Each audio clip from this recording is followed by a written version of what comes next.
Alright, it's able to record. Fuck, didn't mean to full screen. Fuck, not again.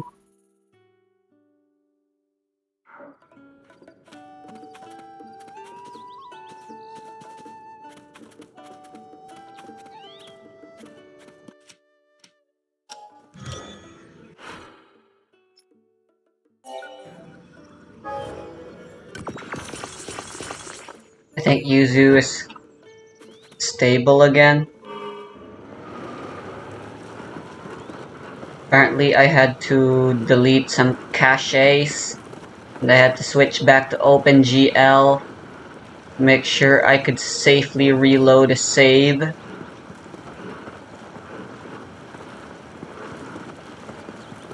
I'm just gonna try going back to the depths real quick. If this still doesn't work, I might have to scrap this let's play up for now. Twitch emulation simply still isn't there yet. We'll probably have to wait until Switch becomes last gen console for it to be good. And hey, people are saying there's a new Nintendo console coming soon.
Okay, you know what, since the game is working and not crashing, why would I waste this opportunity? Let's just keep playing, shall we?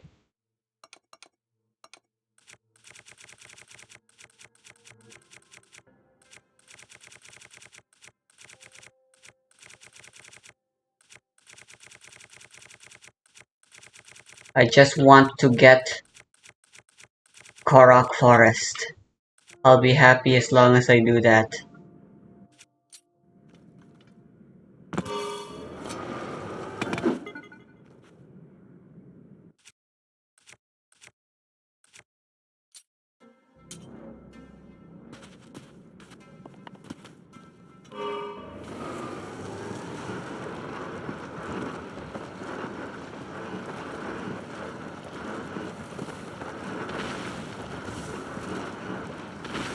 I might have to limit myself and just not make any saves at all when I'm in the depths.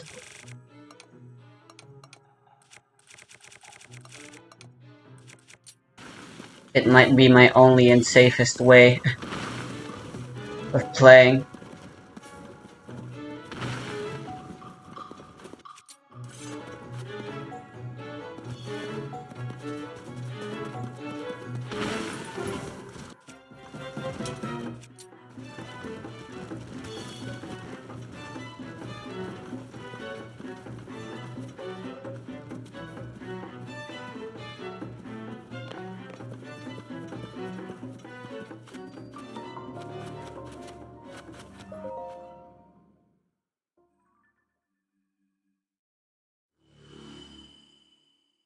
Unless you're healing him by means other than his droplets. It's another damage-oriented passive that leans into his dynamic HP mechanics. And for his exploration passive, Jubilant gives a 50% increase to your underwater sprint speed for faster traversal. Since his damage is primarily limited into his charge attack, you'll want to prioritize leveling normal charge attack talent first, followed by his burst and skill, which you can level in. Now that we've discussed Nubilet's Fleet's Kid, let's go over what Nubilet's team rotations will do.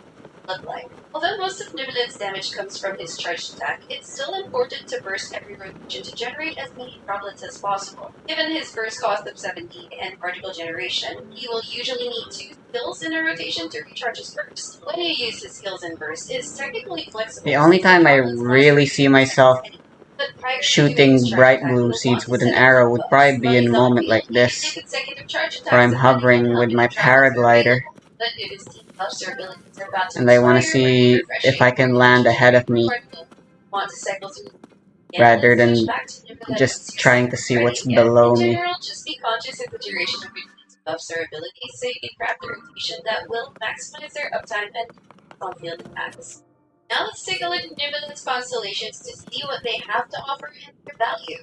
C1 immediately lets Nibilet obtain 1 stack of his passive upon switching in, and it increases his resistance to interruption during his charged attack. The instant 1 stack will be very useful if you're using him on teams that can only trigger 2 hydro reactions, as he can now reach the maximum damage buff for a significant personal damage boost. Whereas the significant quality of life benefit is the resistance to interruption. Is that the fire temple over there? It is. Damage from getting staggered and bombs more flexible by letting you apply less shielder or interruption of the teammate. And compared his resistance before attack, and the difference was night and day, as he could now effortlessly withstand heavy attacks that previously staggered him. For an extreme example, he took the Geobishop's entire speed-hit heavy combo without hitting base, with either infinite resistance or at least near infinite, which is a huge improvement.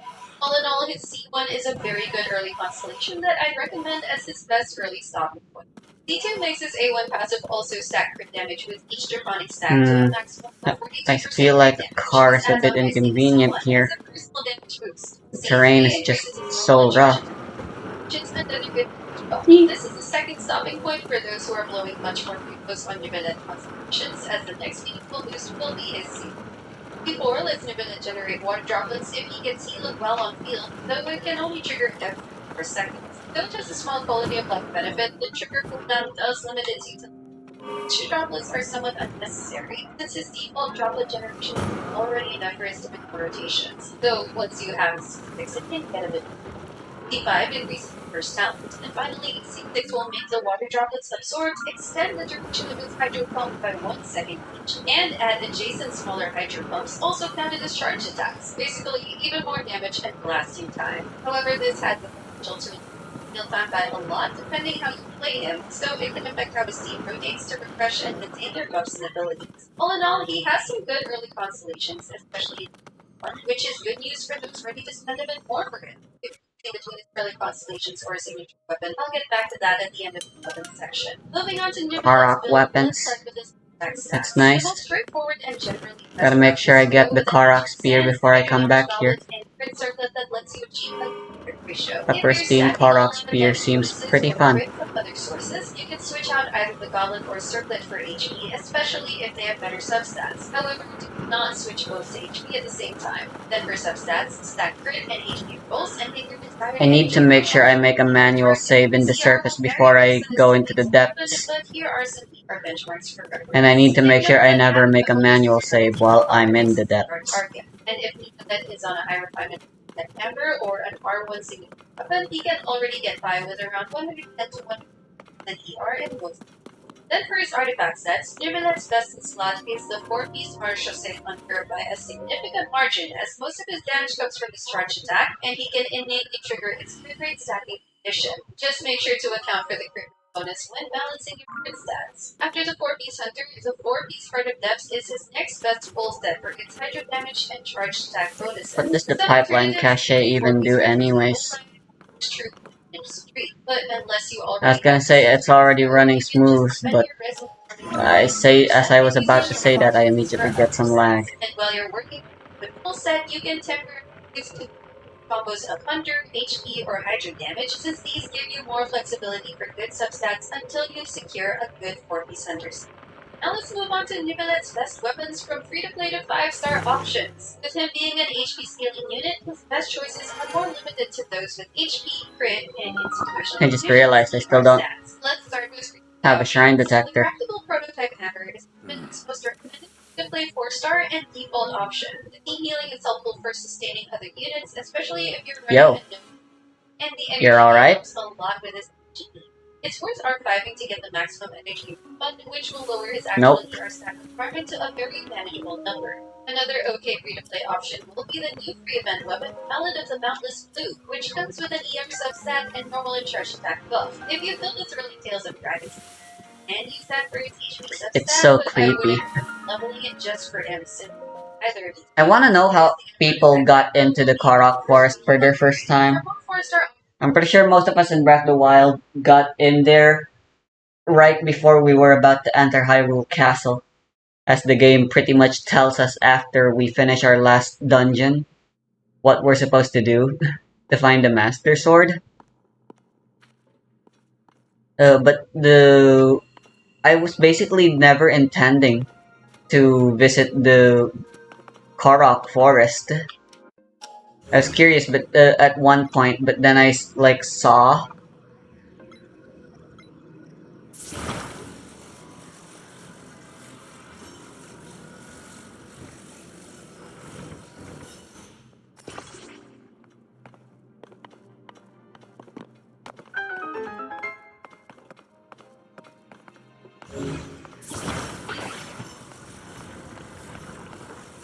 I saw the gloom and I thought, okay, I guess I'm just not allowed to go in there until I progress the story or something this time around.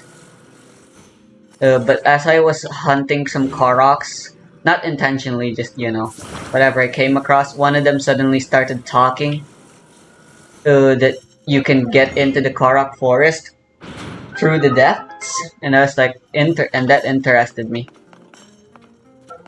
And there you go.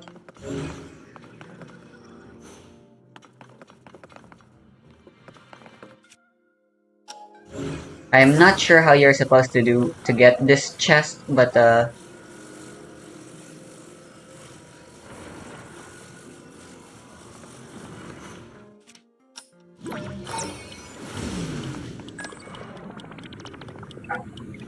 recall elevator shenanigans. Rift?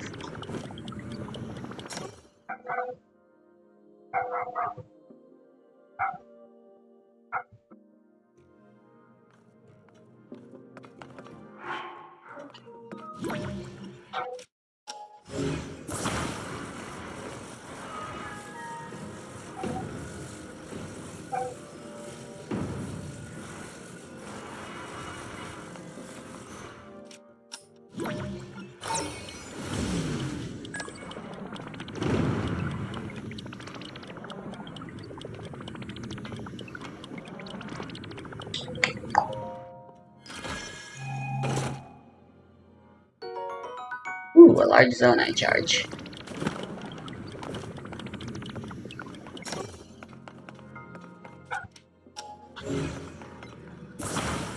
I don't like how much less consequential. They're way more inconsequential. Zonai parts are a lot less inconsequential compared to Guardian parts. Like, getting a core is always such a treat.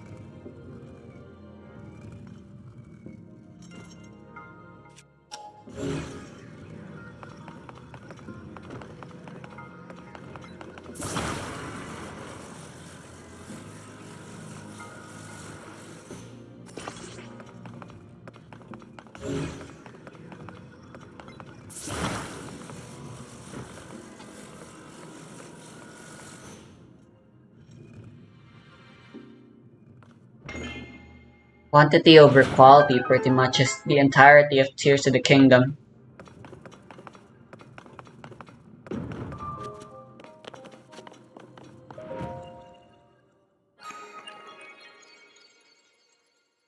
Since if you're a Battle Pass buyer, Sacrificial Jade is Nibilet's best 4-star choice. At max refinement, it's actually very competitive with R1 of its 5-star signature weapon, which will take time, but if you regularly buy the beat anyway, you'll get it eventually. You may also be wondering about the width tip.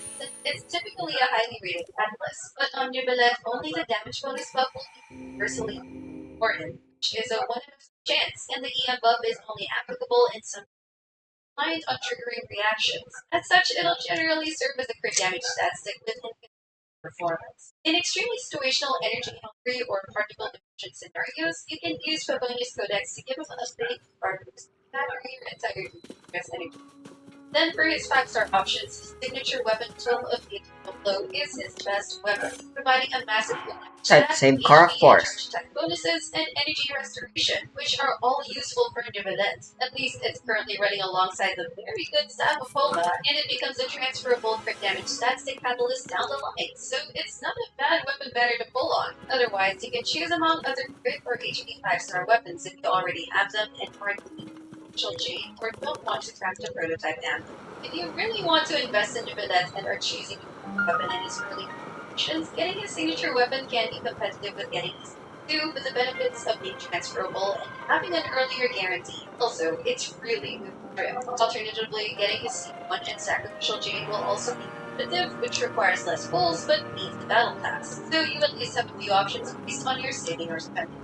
Finally, let's discuss Nivelette's team comps. Hydro is essential to so many reactions, which makes Nivelette a potential Fight me.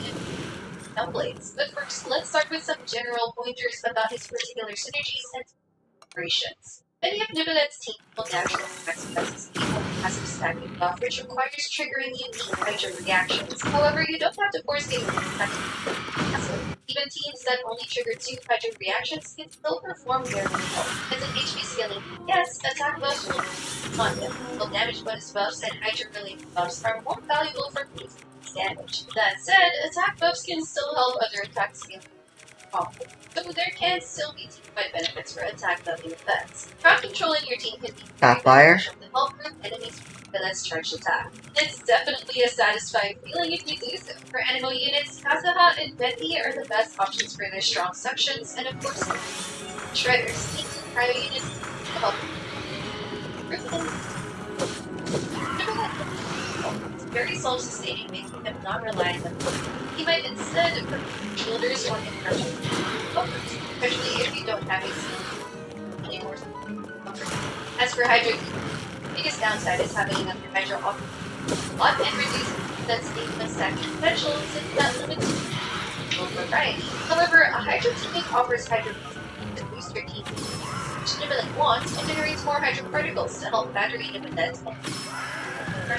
The most recommended Hydro team as of now would be Joe, Yelan, and Mono, who all have their own benefits as well. You're probably going to think that Joe or Yelan's bursts will be wasted since Nivelette does charge attacks instead of normal Oh, attacks. damn, you need to kill them simultaneously or they just keep... Much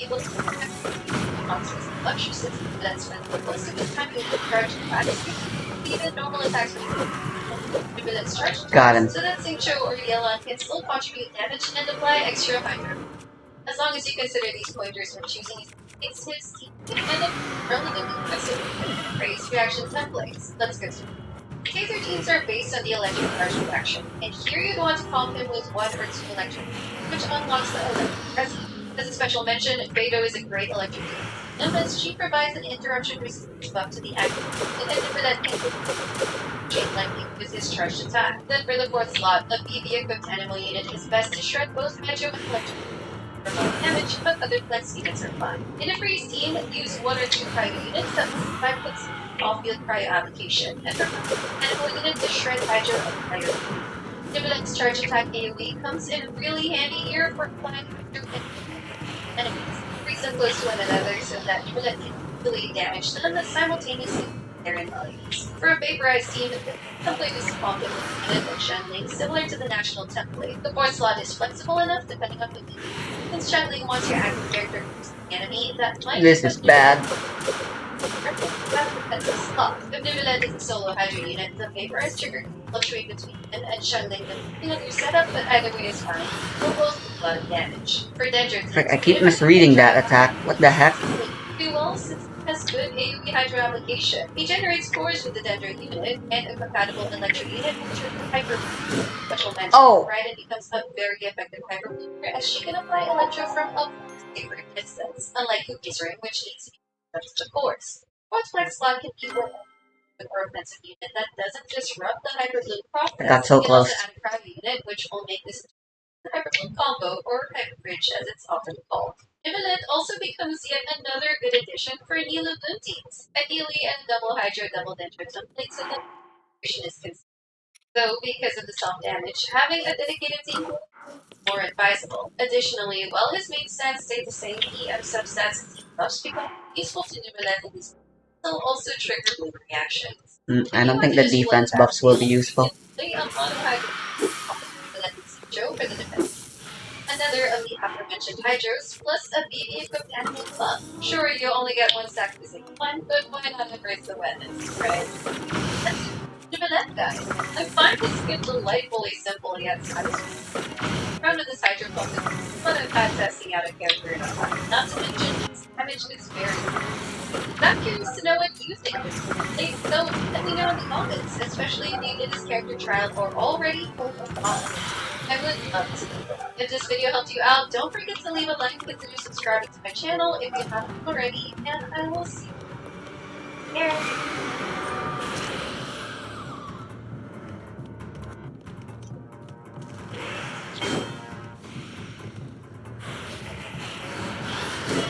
Ah! Never mind, defense will be useful.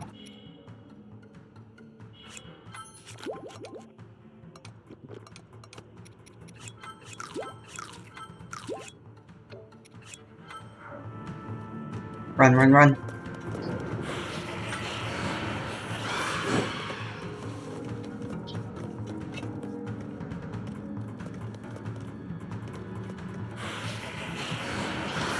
Ah!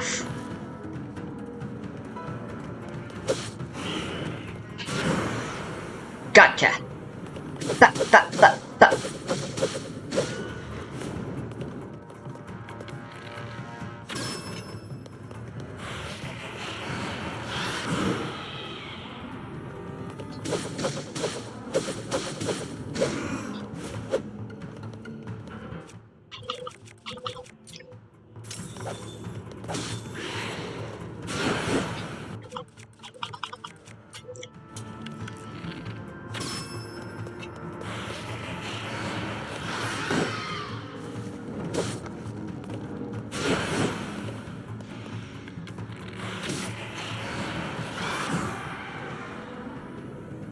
You're dead.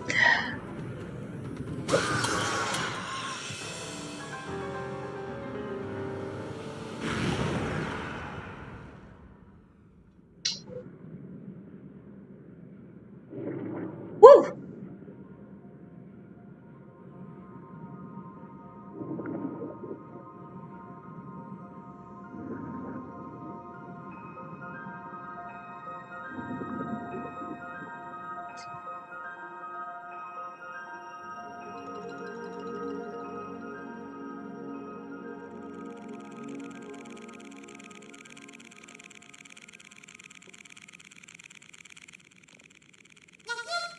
Miss Hero saved the day.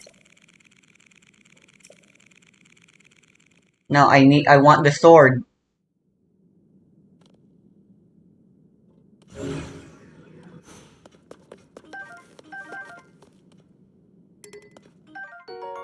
Hell yeah.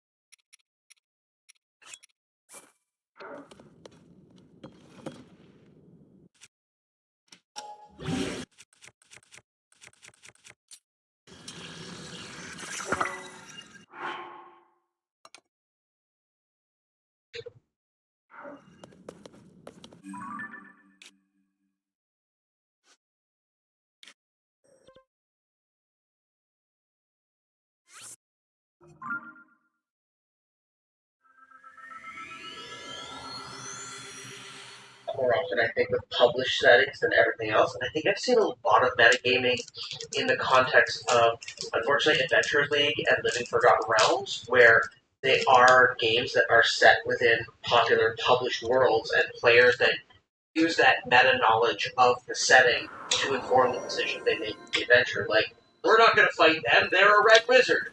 Just go grab and shoot. Yes, yeah, exactly. Now, it's important to note that there's a distinct difference between metagaming or realizing that you're in a game that has mechanics. discussion on mechanics is, for the most part, okay. It's okay to say, oh, I have 20 hit points left. That's not metagame.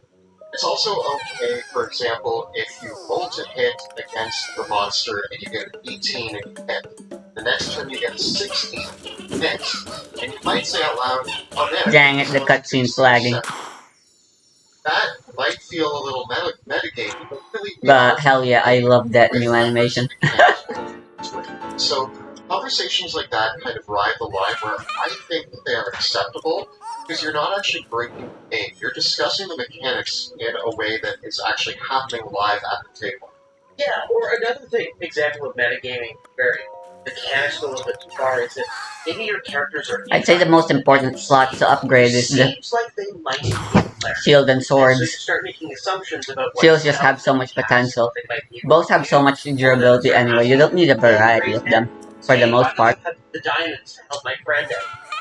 And that Since might the only not difference be between them an really is appropriate the set of attack power. assumptions to assume that just because this NPC you're interacting with might have cast Cure Wounds and seems to worship a deity, that they're just going to cast Raise Dead for anyone that walks in. Upgrade bows and shields Also, don't twice, assume that the dungeon master is running and swords as much as possible. Biggest ways to catch somebody metagaming is when you're running a specific monster. Let's say you're running a goblin boss, and the character does a certain amount of damage and goes, well, that would have killed the goblin boss. I know how many hit points they have. Dungeon Master says, well, it's not a normal goblin boss. I homebrewed this one. Suddenly you've caught the player metagaming because they're calling out exactly how many hit points they think it should have, and then they think the combat encounter should be over. This also goes into, isn't that monster resistant to this damage, or shouldn't I be able to hit it with radiant damage, double damage, because it's vulnerable to that? Dungeon Masters can kind of alter monsters as they see fit, and can run home with monsters all the time, and just because you think you know what a troll looks like, doesn't mean that you're fighting the exact troll from the monster manual. Many players, especially those who have spent a lot of time as have a pretty good knowledge of monster stack blocks, and it can be sometimes really difficult. I experience this very much so.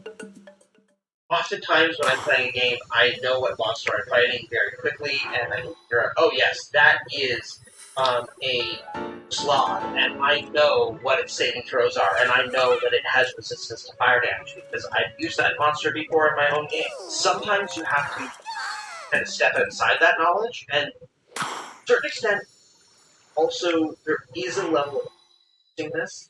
I think the most common example is your players would know that trolls are vulnerable to fire damage. Everyone knows that trolls are vulnerable to fire damage. Everyone knows that vampires are staked to the heart, and everyone knows that undead are hurt by radiant damage. There's certain very famous examples that I think are so famous that it's a little unfair to consider them metagaming when players use that knowledge. Whereas on the other side of things, when the players are like, I know that that monster's lowest saving throw is Charisma saving throw, and it only has a -1 to that save, so I'm going to target it with Banishment. That's pretty metagaming. I want to talk about my logic behind why it's actually okay to be forgiving in some of these instances of metagaming. In our world, as far as we know, vampires don't actually exist. But a lot of people know how to kill a vampire. You can ask an average person on the street, do you know how to kill a vampire? And they're going to have answers for you. And that's in a world where vampires don't exist. In a world where vampires and trolls do exist, there's probably a lot of stories that have been passed down, talked about, seen in books and plays and all of that. It's easy to imagine that as a young child, your fighter went to a local play where a bunch of heroes were fighting a troll and they announced, we must kill it with fire! And he remembered that, and then as an adult, he's like, yeah, you kill trolls with fire. It's actually pretty likely that a lot of the common ways to kill monsters like trolls and vampires are well known to people just through tales and stories. On the other hand, a little bit of metagaming can go a long way. It is metagaming for player characters to work together and to recognize when a plot hook is happening. But that's not often considered metagaming. Well, oh yeah, you're recognizing that the DM is dangling a plot hook in front of you.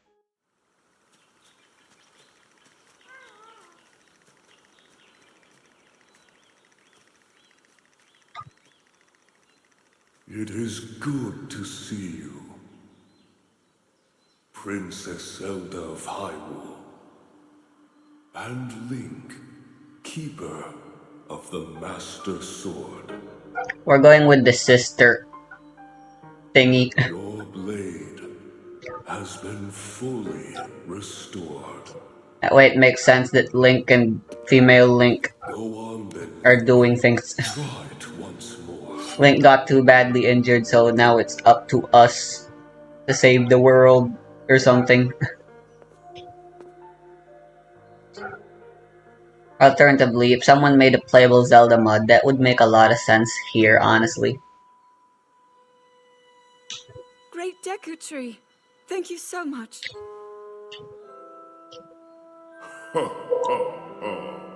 There is no need for thanks. I merely watched over its renewal. I think having the game be lower than It is 30 amazing FPS that a is sword can heal itself, affecting the no cutscenes. matter how badly damaged it becomes. Maybe I should change it in the settings. It can do more than heal. The sword will continue to gain strength if bathed in sacred power. The stronger that power, the more powerful the sword becomes. The potential of this fabled blade may well be limitless, truly the work of a goddess. A sword that grows ever stronger.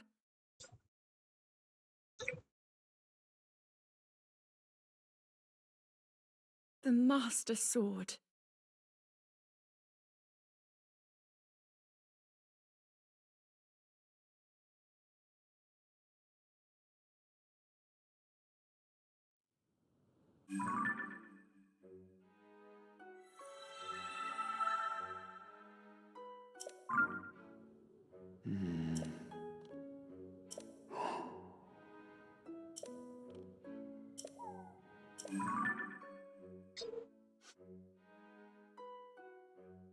Ooh, it's painfully close.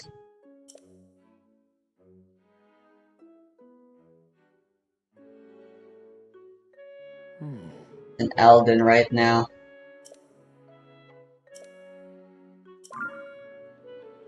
Yeah, it's on top of something very high up in the sky. And it would have been nearly impossible to catch were it not for us finishing the Deku side quest. Oh my god, it's so tantalizingly close. It's just I don't have enough stamina for it.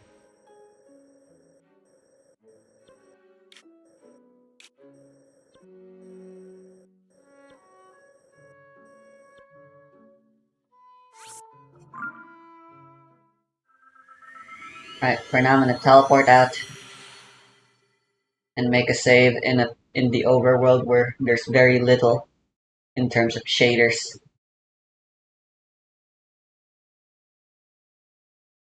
Finally make a save. I didn't trust even the Great Deku Forest, which everyone knows is very laggy.